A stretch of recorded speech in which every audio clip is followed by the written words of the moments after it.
ስለ ጎጃም ፋኖ ትርምስ ስላሳየ ደርቤ እውቅናና ጣጣው የትግላችን ስልት ፋኖንና ትግሉን በእጅጉ እየፈተነው መሆኑን በዘመነ ላይ ከትናንት እስከ ዛሬ የማጠልሸት ዘመቻ የከፈቱት የጎጃም ፋኖች ዓላማና ግብ እና ከጀርባቸው ያሉ ባለሀብቶችና የብልጽግና አመራሮችን ፋኖ 2019 ላይ ምን ይመስላል? አብይ አህመድ አቻ የአማራ ተፋላሚ ኃይል ፈጥሯል። ቁጥሩም የፋኖን ኃይል ለማስተካከል እየተንደረደረ ነው። በምኒልክ እዝ ላይ የተጀመረው አዲስ የስም ማጥፋት ዘመቻ የሚሉት እና ሌሎች መረጃዎችና ነጥቦችን በአጭር ደቂቃ ወደ እናንተ እናደርሳለንና ሙሉ መረጃ ለማግኘት እስከ መጨረሻው ሴኮንድ ድረስ እንዲያዳምጡን እንጋብዛለን። ሰላም፣ ፍቅር፣ ስኬት እንደምንመኝላችሁ ደግሞ መግለጽ እንወዳለን። ውድ አድማጮቻችን፣ ጠላቶቻችን እንኳ በተለይ ጎጃም ብለው የመሰከሩት የቀድሞው የአማራ ፋኖ በጎጃም የአሁኑ የቴዎድሮስ እዝ ውስጥ ምን እየተካሄደ ነው? በዛ ቀጠና በጣም ደካማ እንቅስቃሴ እየተካሄደ ነው። የእርስ በርስ ሽኩቻው ተጧጡፏል። ታፈንኩ፣ ተከበብኩ የሚሉ አመራሮች ድምጻቸውን በማህበራዊ ሚዲያ እያሰራጩ ይገኛል። አርበኛ ዘመነ ካሴ ከአፋጎ ወይም ከቴዎድሮስ እዝ ሰብሳቢነት ወደ አፋብን ሰብሳቢነት ከፍ ሲል በሰብሳቢነት ይመራው የነበረው ከአራቱም ጠንካራ እዞች መካከል በአንድነቱ ተከባብሮ ተግባብቶ በመስራቱ የተሻለ ነው የተባለለት ኃይል ዛሬ ለምን ደካማ እና የማህበራዊ ሚዲያ አልቃሽ አመራሮች የበዙበት እዝ ሆነ? ጥያቄ ነው። ከታፈንኩ፣ ተገፋው፣ ተከበብ ከሚሉት አመራሮች ጀርባ ምን አለ? እውነት መገፋት ኑሮ ወይስ ተልኮ ነው? የዚህ ሁሉ ጫጫታ ማንን ለአርበኛ ለማጠልሸት ስራውን እንዳይሰራ ለማድረግ ታስቦ ነው? መልሱ ፓተርኖችን በማገናኘት እንዲህ እናቀርበዋለን። አንድ የሆነ ኮረኔል ነኝ የሚል የጎጃም ፋኖ አመራር የነበረ ዘመነ ከበበኝ ሊያስገድለኝ ነው ድረሱልኝ ሲል ቆይቶ በመጨረሻ ለመከላከያ እጅ ሰጠ። መከላከያ ደግሞ ጎፈሬው ላጭተው በፎቶ አሳዩን። ጌራ ወርቅ የሚሉት ባንዳ ተከበብኩ፣ ሊያፍኑኝ ነው ድረሱልኝ፣ በጎጃም ፋኖ ውስጥ ችግር አለ እያለ በማህበራዊ ሚዲያ ሲያራግብ ቆይቶ እሱም እጅ ሰጠ። እጅ ከሰጠ በኋላ ዛሬም የቴዎድሮስን እዝንና ዘመንን እያጠለሸ ነው በየሚዲያው እየዞረ። የሆነ የጎጃም ክፍለ ጦር የህዝብ ግንኙነት ኃላፊ ነበርኩ የሚል ሰውም ተከበብኩ ድረሱልኝ ዘመነ ሊያስገድለኝ ነው እያለ በሚዲያ ሲያቀሳስር ቆይቶ በመጨረሻም እጅ ሰጥቶ አሁን በየሚዲያው የጎጃም ፋኖን በተለይ ዘመነ የህወሓት ተላላኪ ነው እያለ ዘመነን ሲያዋርድ ሲያጠለሽት ይውላል። አሁን ጥላውን አበጀ እጅ ባይሰጥም ሾላ በድፉን የሆነ ዘመቻ በዘመነ ላይና በቴዎድሮስ እዝ ላይ ከፍቶ ነበር። ማርሸትም ቢሆን ታፈንኩ በሚል ስበብ ከቀዳሜ ገበያ ጋር ሆኖ በዘመነና በጎጃም ፋኖ ላይ ዘመቻ ከፍቶ ነበር። ፍቅሩም ኮረኔሉም በወሎም ተመሳሳይ ነገር አድርገው ነበር። እነሱ እጅ ሰጥተዋል፣ ሌሎቹ ግን እስካሁን አልሰጡም። ዛሬ ደግሞ በጣም የማከብረው አርበኛ በላይ በማህበራዊ ገጹ እንዲህ ሲል አስፍሯል። ከበባውን ጥሰን ወጥተናል። ከብልጽግና ተላላኪዎች እልባት ያጣው የቴዎድሮስ እዝ ዛሬም ጀግናዎችን ለመብላት አሰፍስፎ የመጣው የድኩማን ስብስብ ዓላማውን አክሽፈናል። ዓላማው ማክሸፍ ችለናል። ድርጅትም ሆነ ተቋም አለን ብለን ብዙ ጊዜ ጥያቄዎቻችንን በድርጅቱ በኩል ምላሽ ባለማግኘታቸው ይሄው ዛሬ በተናጥል ማሳደድም ሆነ ማፈን ድርጅታዊ ውንብድና ሲያደርጉ በተደጋጋሚ እልባት እንዲሰጥ ቴዎድሮስ እዝን ጠይቀናል ይልና ካልሆነ ህዝባችን ከጎናችን እንዲሆን ጥሪ እናቀርባለን ይላል። አደገኛ መልእክት ነው። ያሳዝናል። ከምር በጣም ነው ያዘንኩት። በተደጋጋሚ ብንናገርም አልሰማን ተባልን። ዜማ እየበዛ ነው። ይህ ተከበብኩ፣ ታፈንኩ፣ የሚሰማን አጣን የሚሉ ፓተርኖች ምን ይነግሩናል ብለው አስበውት ያውቃሉ? ይህ ድርጅቱና መሪዎች ላይ ቀጥተኛ የስም ማጥፋት ዘመቻ በፋኖች እየተካሄደበት ነው። ዘመንን ማጠልሸት ነው። አፋብንን ማጠልሸት ነው።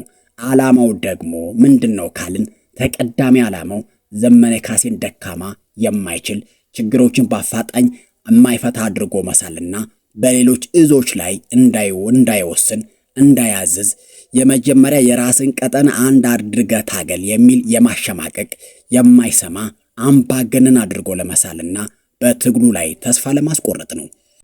በተጨማሪም ህዝቡንና ፋኖን በወረዳ፣ በቀጠና፣ በምስራቅ፣ በምዕራብ፣ በደቡብ፣ በሰሜን በሚል እንዲከፋፈል የማድረግ ዘመቻ ነው። ከጀርባ ያሉ ደግሞ የባዲን አመራሮች፣ ባለሀብቶች፣ የመከላከያ ጀነራል ያገባችው የባህር ዳሯ ባለሀብት ከነተመስገን ጥሩነህ ጋር ዝምድና ያላቸው ፋኖ አመራሮች ናቸው። ዘመንና የአፋብን ፖሊት ቢሮ ማድረግ ያለበት ሁለት ነገር ነው። አንዱ ሚዲያ ላይ ተከበብን ታፈን እያሉ የሚያለቃቅሱ ፋኖዎችን ከጻፉበት ቅጽበት ጀምሮ ከስልጣን አውርዶ የዲሲፕሊን ቅጣት መጣል፣ የማጣራት ስራ መስራት፣ ስልጠና መስጠት። ይህንን የሚያሳልጡ ከ2000 በላይ የፋኖ ኃይሎችን በልዩ ዓላማና ስልጠና ማዘጋጀት ግድ ይላል። ሚዲያ ላይ ስለ ልዩነት የሚናገር የሚጽፍ ሁሉ ትክክል እንኳ ቢሆን በፍጹም ተግባሩ ግን ትክክል አይደለም። በቃ እንጀራ ጋጋሪ እንኳን ሁን ቢባል የሆነ ችግሩን በውስጥ እያሳወቀ መቀጠል የሁሉም የፋኖ አባልና አመራር ግዴታ ነው። ለዚህ ሁሉ ትርምስ የዳረገን ግን የፋኖ ደካማ የትግል ስልትና ፍልስፍና ነው። ትግል ስራ ነው። ትግል እረፍት የማይፈልግ ስራ ነው። ፋኖ ላይ ስንመጣ ግን ትግል ያዘቦት ወይም ከዓመት አንዴ ወይም ሁለቴ የሚደረግ የዘመቻ ትግል ሆኗል። የዘመቻ ትግል እስከሚጀመር አብዛኛው የፋኖ አመራር ከባዲን ባለሀብቶች ጋር ይደዋወላል፣ ይደራደራል፣ ተልዕኮ ይቀበላል፣ እጅ ይሰጣል። የዘመቻ ትግል ይቁም ለማለት ነው። ሁሌ መታገል፣ መምከር ይገባል። በየቀኑ በየሴኮንዱ መታገል አለብን። ብዙ ሰው የሎጂስቲክ ችግር ይኖራል ይላሉ። እውነቱ እሱ አይደለም። የሎጂስቲክ ችግር ፈጽሞ የለም ባይባልም ራሱ ትግሉ የሎጂስቲክ ማግኛ መንገድ መሆኑን ማመን አለብን። ከዓመት አንዴ ሁለቴ ወይም ሶስቴ የሚደረግ ዘመቻ ከዓመት አንዴ ሁለቴ በሚደረጉ የዘመቻ ትግሎች ምክንያት አብይ አህመድ ጊዜ አግኝቶ ከፋኖ ቁጥር የሚበልጥ በአማራ ልጆች የተደራጀ ከእያንዳንዱ የአማራ ቤት በወጣ ወጣት የተዋቀረ አድማ ብተና፣ ሚኒሻ፣ ፖሊስ በግድና በገንዘብ እያደራጀ ነው። በእያንዳንዱ ወረዳ ከ1000 በላይ ሚኒሻዎችን እየተመደቡ ነው። ሐቅ ነው። ተዘዋዝሮ ያገኘነው መረጃ እሱን ነው የሚያመለክተው። በዚህ የተነሳ የአማራ ትግል ከወራት በኋላ በአማራዎች መካከል ብቻ ሊሆን ነው። በሁለት ቤተሰቦች መካከል ሊሆን ነው። በአንድ እናትና አባት ልጆች መካከል ሊሆን ነው። በወንድማማቾች መካከል ሊደረግ ነው። በአጠቃላይ የአማራ ትግል በመከላከያና በፋኖ ወይም በፋኖና በኦሮሚያ ልዩ ኃይል መካከል መሆኑ ሊቆም ነው። ከአጭር ወር በኋላ ትግሉ በአማራዎች መካከል ሊሆን ዝግጅቱ አልቋል። ተረት ወይም ልብ ወለድ አይደለም። የአንድ አባትና እናት ልጆች አንዱ ፋኖ ነው፣ አንዱ ሚኒሻ ነው፣ አንዱ ፖሊስ ነው፣ አንዱ አድማ ብተና ነው። ይህ ብቻ አይደለም። በአስገዳጅ ሁኔታ አንድ ወላጅ አንድ ልጁን በጣም እንዲሰጥ አስገዳጅ አዋጅ ወጥቷል። ተግባራዊ ሆኗል። በእኛ ስንፍና ዳግማዊ ዘመነ መሳፍንት አማራ ክልል በእኛ ዕድሜ የመጣ ነው። የ3 ወር ጊዜ ሰጥተን 3 ቀን ተዋግተን ተመልሰን የምንተኛበት የትግል ጥበብ ከየት የተቀዳ እንደሆነ በታሪክ አላነበብኩም። ትግላችን በዓል አይደለም። ወቅት እየጠበቅ የምትታገለው ትግል እሱ የባህል ሴርሞኒ ይመስላል። በዚህ ከቀጠለ ፋኖ 2019 ከገባ ጀምሮ አጠቃላይ ትግሉ በ50 በመቶ ሊቀንስ እንደሚችል መረጃዎች ያሳያሉ። እና አርበኛ ዘመነ ካሴ፣ ዋርካው ምሬ ወዳጆ፣ አርበኛ ሀብቴ፣ አርበኛ መከተው፣ አርበኛ አስረስ፣ አርበኛ አበበ፣ አርበኛ ተፈራ ማሞ፣ አርበኛ ደረጀና ሌሎች የፖሊት አባሎች ታሪካዊ ውሳኔ ወስኑ። ያልተቋረጠ ትግል አድርጉ። ካልሆነ ግን ውጤቱ መናገር ራሱ ይከብዳል በሚለው ንግግር የይዋጣልን ትግል ካደረግን አሸንፈናል። ይህንን ወራት ካሳለፍነው ግን ጦርነቱ የሚጀምረው በመካከላችን መሆኑ አያጠራጥርም። በምኒልክ እዝ ላይ የተከፈተው ዘመቻ በተመለከተ ደግሞ የአማራ ሕዝብ የህልውና ትግል ከጠላት ጥይትና ድሮን በላይ አሁን እጅግ አደገኛ የሆነው ፈተናው ከውስጥ በተሰገሰጉና የትግሉን አቅጣጫ ለማሳየት በተቀጠሩ ሰርጎ ገቦች የሚሸረሸረው የሴራ ፖለቲካ ነው። ባስቻለው በለጠና በዮሐንስ ንጉሱ ስምሪት ሰጭነት እንዲሁም በቀለብ ስዩሙና በሙላት አዲኑ አስፈጻሚነት የምኒልክ እዝና ግንባር ደም አርበኛዎችን ቲም ገዱ በሚል ጊዜው ባለፈበት እና በተበላበት የፖለቲካ ትርክት ስም ለማጥፋት የተጀመረው ዘመቻ የዚህ የውስጥ መርዝ ግልጽ ማሳያ ነው። ይህ የስም ማጥፋት ዘመቻ በዘፈቀድ የተነሳ ሳይሆን ትግሉን የጀርባ አጥንት ለመምታት በስሌት የተቀመረና 3 አጥፊ ዓላማዎችን ያነገበ ስውር ደባ ነው። የዚህ ሴራ ስምሪት የመጀመሪያውና ዋነኛው ኢላማ የጀግኖችን ስምና ሞራል መስበር ነው። የዘመቻው ሰለባ የሆኑት አርበኛ ዋርካው ምሬ ወዳጆ፣ አርበኛ ሄኖክ አዲሴና አርበኛ በፈንታው ሕይወታቸውን ለሕዝባቸው አሳልፈው የሰጡ በሜዳ ላይ በተግባር የተፈተኑ የትግል ምሰሶዎች ናቸው። የእነዚህ ጀግኖች ስምና ዝና በማጠልሸት የፋኖን ሞራል ለመስበርና ሕዝቡ በጀግኖች ላይ ያለውን እምነት ለመሸርሸር የሚደረገው ጥረት የጠላት የፕሮፓጋንዳ ክንፍ ስራ ነው። ጀግና በማብጠልጠል የትግል ድል አይመጣም። የሚመጣው ያገዛዙ ዕድሜ ማራዘሚያ ብቻ ነው።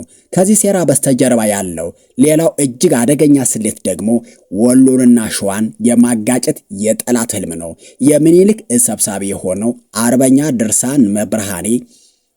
ድርሳን ብርሃኔን ኢላማ በማድረግ ከሸዋ ጠቅላይ ግዛት አሳምነው ዕዝ ጋር ያለውን ጠንካራና ወንድማዊ ትስስር ለመበጠስ እየተሰራ ነው።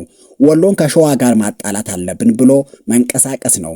የአማራ ህዝብ የአንድነት መሰረት ለመናድ ከመሞከር አይለይም። አማራው ጥንካሬው ያለው በአንድነት ውስጥ መሆኑ ጠንቅቆ ስለሚያውቅ ይህንን ታሪካዊ ትስስር በውስጥ ባንዳዎች አማካኝነት ለማፍረስ ሌት ተቀን እየተደከመ ነው። በመጨረሻም ይህ ሴራ አገዛዙን የመታደግ ስውር አጀንዳ ያነገበ ነው።